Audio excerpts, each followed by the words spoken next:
Emmanuel Macron est arrivé ce lundi en Pologne pour une visite de 2 jours avec un objectif principal, renouer le dialogue avec Varsovie. Depuis 2 ans, les relations entre les deux pays sont tendues. En octobre 2018, le président français avait critiqué vigoureusement les dirigeants polonais en raison de leur position anti-européenne, mais aussi des violations de l'état de droit. Politique migratoire, climat, menace de la Russie en Europe de l'Est, les sujets de divergence ne manquent pas.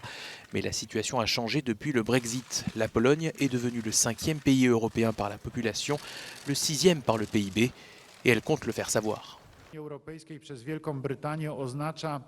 Le départ du Royaume-Uni commence un nouveau chapitre, c'est une nouvelle époque qui s'ouvre. Les rôles devront être répartis à nouveau et l'architecture européenne va devoir être changée.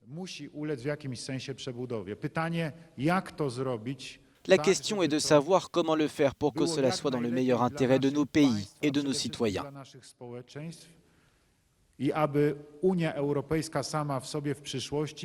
Côté français, le ton est plus conciliant. Une seule phrase pour évoquer la réforme controversée de la justice. Emmanuel Macron a plutôt insisté sur le défi climatique que la Pologne doit relever, mais également sur la création d'un partenariat stratégique. 2 accords basés sur la défense, l'industrie et l'économie ont été signés entre les 2 États.